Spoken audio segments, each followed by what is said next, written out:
datang ke Solo itu sebagian itu dikerahkan Ada sebetulnya. mobilisasi ya dulu Ada ya. mobilisasi itu Iya. sudah lama dari sudah. awal 2025 sepertinya ya. Ya, beberapa waktu setelah lengser ya. Setelah lengser Iya. betul gitu, dan gue kan juga penasaran ya apa aja sih nih si pria Solo ini sebegitu dicintainya gitu kan. Memang tidak semua itu hasil mobilisasi sih, Pram. Beberapa diantaranya organik karena melihat konten-konten influencer. Jujur gue pengen ketemu untuk wawancara Jokowi sih, Pram. Iya, gue juga pengen. Iya, apa yang lo pengen tanya ke Jokowi? Kenapa Anda merusak demokrasi? Kalau lu? Bapak nyesal nggak dengan kondisi yang Bapak buat sekarang? Kok tanya saya? Mungkin Betul. gitu jawabannya. Kemarin ada tuh di Bocoralu tuh ada berita yang perlu saya luruskan di sini. Ada 2 jurnalis, si Ica itu bilang katanya itu terkoordinir, terus katanya itu semua itu orang-orang bayaran. Itu harus saya luruskan di sini bahwa tidak pernah ada yang namanya orang-orang bayaran.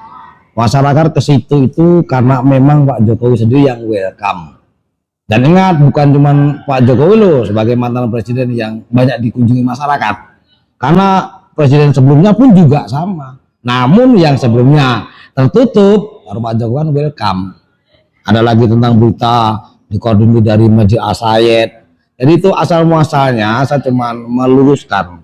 Karena Masjid Al-Sayed itu tempat wisata religi yang secara otomatis kan ada kaitan dengan Pak Jokowi, maka ketika mereka itu bertanya kepada rekan-rekan kita parkir, rumah Pak Jokowi jauh atau tidak, boleh dikunjungi enggak, ya akhirnya kan diarahkan, salahnya di mana.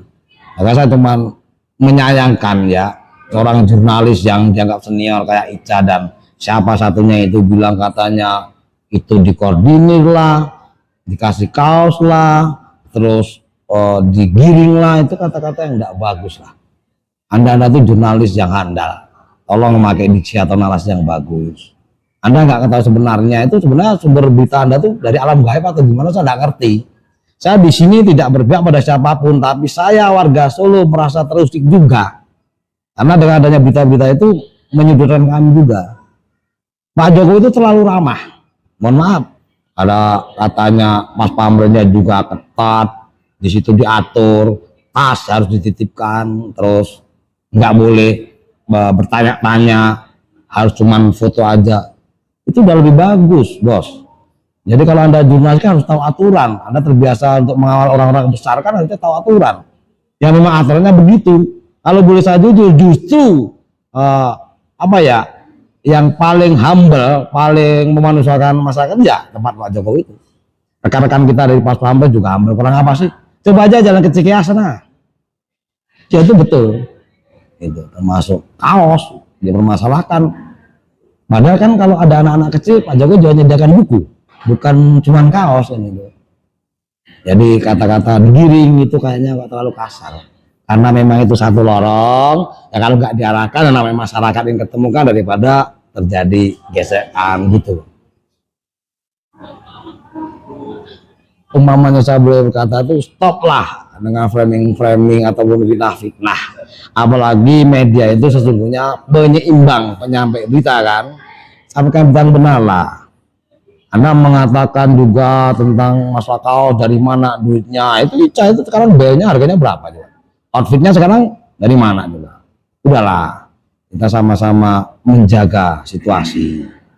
Jadi masyarakat di situ tuh benar-benar karena keraman Pak Jokowi lah mereka itu berbondong-bondong. Dan ingat, pertama mereka hanya ingin mengetahui rumah Pak Jokowi, namun karena Pak Jokowi merasa dia itu memang sesama manusia, ya ditemui, lalu jadilah berita tersebar gitu bos. Kedepannya saya harap, mohon maaf pada saudara-saudaraku Pas Pampres ya tetap ramah, tetap humble, apapun yang orang luar katakan ya kita tetap jalankan sesuai dengan apa yang mesti kerjakan.